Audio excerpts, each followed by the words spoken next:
Hello everyone, আজকে কথা বলবো এই টপিক নিয়ে। তো প্রথমেই আসি স্যান্ডেলার টোন ব্রাইটেনিং ক্যাপসুল অ্যাম্পুল নিয়ে।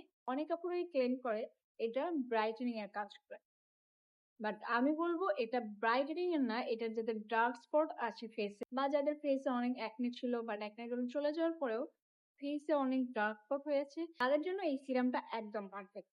এই সিরামটা অনেক বেশি থিক, তাই হালকা পরিমাণে ইউজ করতে হবে। বেশি ইউজ করলে ফেসটা অয়েলি দেখা যেতে পারে বা ফেস অনেক ভারী ফিল হতে পারে। আর এটা খুব সময় নিয়ে ইউজ করতে হবে, কারণ এটা খুব আস্তে আস্তে কাজ করে।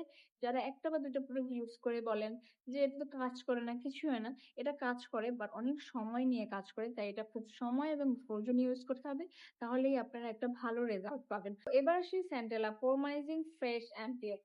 এটা অ্যাকচুয়ালি পোরস মিনিমাইজ করে। তাদের ফেসে অনেক বেশি ওপেন পোরস রয়েছে বা নোজ এরিয়াতে অনেক অয়েল প্রোডাকশন হয়, তাদের জন্য এটা একটা বেস্ট প্রোডাক্ট। এটা অনেক লাইট ওয়েট একটা প্রোডাক্ট, ফেসে ইউজ করার পর বোঝাই যায় না যে কিছু ইউজ করছো। তো তোমরা যারা ওপেন পোরসটাকে কমাতে যাচ্ছ তারা এই সিরামটা ইউজ করতে পারো। তো লাস্টলি বলবো যাদের স্পট আছে অনেক তারা এটা ইউজ করতে পারো, আর যাদের ফেসে অনেক ওপেন পোরস রয়েছে তারা এটা ইউজ করতে পারো। এগুলোর এখন অনেক ফেক প্রোডাক্ট বেরিয়েছে, তাই রিয়েলটা কোথা থেকে পাবে সেটা বলে দিচ্ছি। আমি এই রিয়েল প্রোডাক্টগুলো নিয়েছি সিম্পলি গ্রো থেকে। তোমরাও চাইলে এই দুটো প্রোডাক্ট নিয়ে নিতে পারো ওই পেজ থেকে। Thank you so much for watching. আল্লাহ হাফেজ।